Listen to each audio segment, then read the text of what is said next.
I went down to Alabama last week, spent a couple of days there in Tuscaloosa. I watched Alabama scrimmage. I think they got their spring game this Saturday. Hung out with Kalen DeBoer for a little while, Kane Womack down there. Just a lot of the folks that you know at Alabama. I was there as they were introducing the new women's basketball coach, Jesse. I didn't tell you this. And they thought somebody asked me, "You cover women's basketball?" And I didn't deny it. And I thought about walking in the press conference and asking a question, but I didn't do it because that would be unprofessional. That's not how we carry ourselves. But congratulations, new basketball hire down there.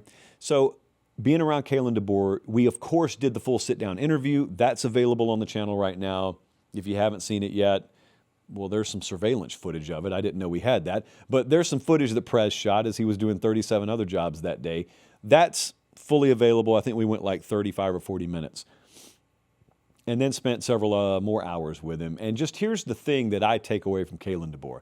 You may, on the outside, think, boy, heading into year 3, especially with the way last year ended, and they couldn't run the ball, and now you got possibly a first-round quarterback departing, at the very least a high draft pick quarterback departing, and you've got to have a new QB start. Like, there's probably going to be a lot of nervousness because, boy, now if you finish subpar this year, hot seat talk really ramps up.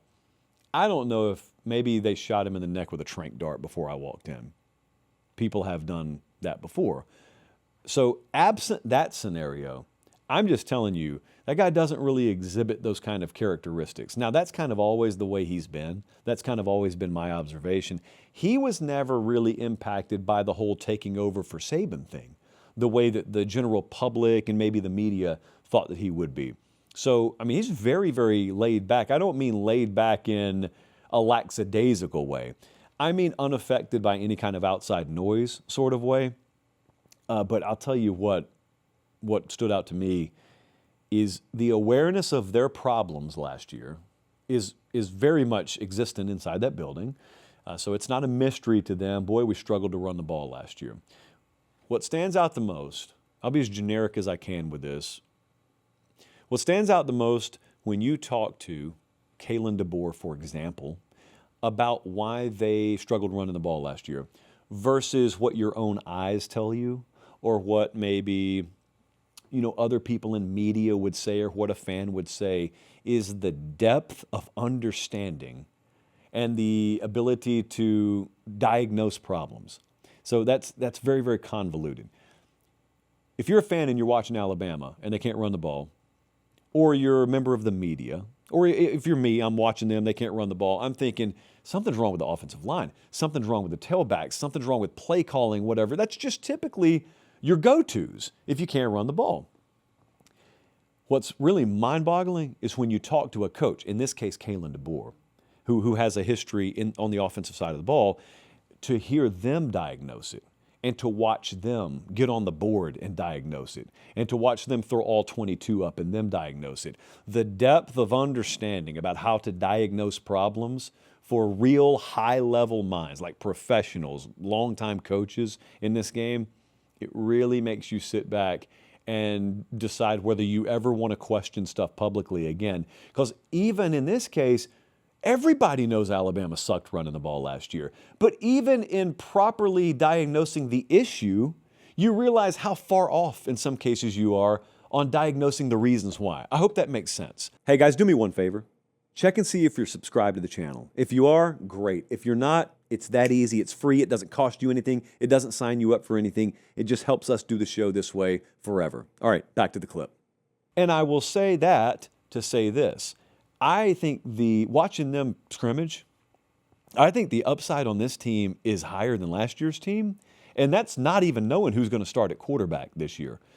So I will say this, going into spring, I had taken a pretty definitive stance. Hey, this is probably going to be Keelan Russell's job. I think it's going to be his job. I'm really, really much back to 50-50 on that. So it's not that actually neither one of them overly stood out. I don't mean they were both bad. I mean, neither stood out over the other in watching them, talking to people around the building. This is not one of those manufactured made-for-media quarterback battles. Very legitimate quarterback battle. But I will tell you this, both of them have tremendous velocity on the ball when it comes out of their hand. And you just sort of start to think about maybe some of the things that, plus a legitimate high-caliber RPO game could open up for them that they may not have possessed last year. That's the first thing that stands out. The second thing that stands out about them is how much bigger they are with their frontline defensive guys than they were a year ago. And some of that's via transfer, and they were really, really intentional about that, and it's noticeable. When you look at Alabama's defensive starters out on the field, not all of them were there on the field when I was watching, but the ones that were there, big-time noticeable difference. The length in the secondary, the height and length in their secondary, I'm not sure. I can't just think about this off the top of my head. I don't catalog my mind like this. I'm not sure I've ever seen more just straight-up length in a secondary in college football than Alabama has right now. They got a couple of 6'4" guys. They got a 6'3" guy back there. And they got a transfer from Mercer. Jesse, we got to circle him. We got to circle him because we don't talk about that much. We don't see many Mercer transfers in the SEC come in and shine. And there's another kid there. I mentioned him last year, and I'm going to mention him again. Ivan Taylor, it's Ike Taylor's son, I think is a really good player. And it just so happens he's on a team where Keon Sabb and Bray Hubbard are coming back, and he plays the same position they do. Ivan Taylor's starting at like 97 or 8% of schools in America right now, and they're not keeping him off the field this year. And I don't really know how that works itself out. He's a really good player. And this is not a coach telling me this. This is me telling you this. He's going to have a big role for them this year in some shape, form, or fashion. They took some guys in the portal. Noah Rogers stood out the day I was there. Any of you who have listened to Scrimmage Intel from Alabama, you probably heard that. Noah Rogers is a transfer wide receiver from NC State. Impact guy. Impact guy. So it's just 3 years in now. There's very little, would we call it residue, from the Saban era. Like there's not a lot of holdover from the Saban era still there. Some of the people are still there, but more and more as the years go on, you lessen the amount of people who were there because of the natural churn in the sport. The rosters, like Bray Hubbard was a Saban guy. Most of these other guys have come in after Saban left. So it is fully Kalen DeBoer's team. It's fully his program. It always has been since he's been there. I just mean it's now fully his thumbprint. There's not a whole lot of, yeah, but. These are the guys, these are the girls that he chose to be in that building, and these are the players that they chose to be on that team. The one thing I think that stands out that they did in their portal strategy is they went and got a lot of captains off of other teams. Caleb Woodson is an example of that. Like, he'll start at linebacker for them. He's walked in from Virginia Tech and immediately, I think, grabbed a starting spot at linebacker for him, and it's a former captain up there. And that's not the only one that fits that description. So it was a good trip down there. Went and checked out some softball. Thought Texas looked like the best team in the country, Jesse. They really skull-drug Bama the night I was there.